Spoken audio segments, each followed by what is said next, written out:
Word of caution ಅನ್ನ ತಾವು introduce ಮಾಡಬಹುದು.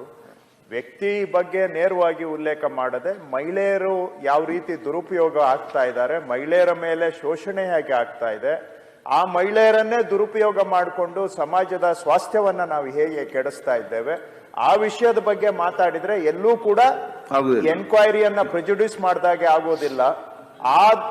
ಅವರು ಮಹಿಳೆಯರ ಯಾವ ರೀತಿ ಮಹಿಳೆಯರ ದುರುಪಯೋಗ ಆಗ್ತಾ ಇದೆ, ಮಹಿಳೆಯರೇ ಹೇಗೆ ದಾಳವಾಗಿ ಉಪಯೋಗಿಸಿ ಬೇರೆ ಮಹಿಳೆಯರನ್ನ ಅದರಿಂದ ತೊಂದರೆಗೆ ಸಿಕ್ಕಿಸ್ತಾ ಇದ್ದಾರೆ, ಈ ದಾಟಿಯಲ್ಲಿ ಮಾತಾಡಿದ್ರೆ ಎಲ್ಲೂ ಕೂಡ ಅದು ಈಗ ಸಬ್ಜುಡಿಸ್ ಪ್ರಶ್ನೆ ಬರೋದಿಲ್ಲ. ಯಾಕಂದ್ರೆ ಇನ್ನೂ ಜುಡಿಷರಿಗೆ ಚಾರ್ಜ್ ಶೀಟ್ ಹೋಗಿಲ್ಲ.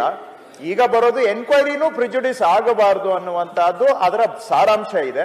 ಸೊ ಅವರು ಮಹಿಳೆಯರ ದುರುಪಯೋಗ ಮತ್ತು ವ್ಯಕ್ತಿಗಳನ್ನ ಬದಿಗಿಟ್ಟು ವ್ಯಕ್ತಿಯನ್ನ ನೇರವಾಗಿ ಮಾತಾಡದೆ ಮಹಿಳೆ ಹೇಗೆ ನಡೀತಾ ಇದೆ ಅನ್ನುವಂಥದ್ದು ಮಾತಾಡಿದ್ರೆ ನನ್ನ ಅಭಿಪ್ರಾಯದಲ್ಲಿ ಯಾವ ನಮ್ಮ ನಿಯಮಾವಳಿನೂ ಕೂಡ ಉಲ್ಲಂಘನೆ ಆಗೋದಿಲ್ಲ, ನಿಯಮಾವಳಿಯ ಒಳಗೆ ಇರುತ್ತೆ ಅನ್ನೋದು ನನ್ನ ಅಭಿಪ್ರಾಯ.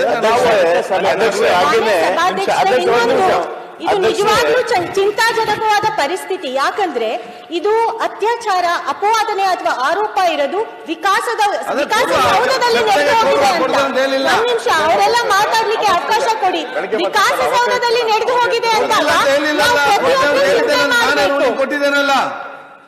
ನಾನೀಗ ರೂಲಿಂಗ್ ಕೊಟ್ಟಿದ್ದಲ್ಲ, ಕೊಡ್ತೇನಂತ ಹೇಳಿ ಕೊಡ್ಲೇಬೇಕು. ನಮಗ್ ಮಧ್ಯಾಹ್ನವರೆಗೂ ನೀವು ಇದಕ್ಕೆ ಅವಕಾಶ ಮಾಡ್ಕೊಡಿ. ಆಯ್ತು, ನೋಡುವ, ಬೇಗ ಬೇಗ ಕೊಡುವ. ನಿಮ್ಮ ಜನ ಬಂದ್ರೆ ನೀವು ನಾಳೆ ಕೊಟ್ಟಾಗ ನೀವು ಏನ್ ರೂಲಿಂಗ್ ಕೊಡ್ತಿರೋ ಕೊಡಿ, ಅದ್ರ ಮೇಲೆ ನಾವು ಮಾತಾಡ್ತೀವಿ. ಇವತ್ತೇ ಕೊಡುವ. ಈಗ ಅದ್ರ ಬಗ್ಗೆ ನಾವು ಚರ್ಚೆ ಇಲ್ಲ. ನೀವು ನಮ್ಗೆ ನನ್ನ ಮಾತು ಕೊಟ್ಟಿರೋ ಪ್ರಕಾರ ಮಾಡಿ. ಅಲ್ಲ, ಒಂದ್ ಸೆಕೆಂಡ್, ಮಾತು ಕೊಟ್ಟಿರೋ ಪ್ರಕಾರ ನಮ್ಮ ಹೆಲ್ತ್ ಮಿನಿಸ್ಟರ್ ವಿರೋಧ ಪಕ್ಷದ ನಾಯಕರು ನಮಗ್ ಮಾತು ಕೊಟ್ಬಿಡ್ಲಿ, ನೀವು ಚರ್ಚೆ ಮಾಡ್ಕೊಡ್ತೀರಾ ಅಂತ.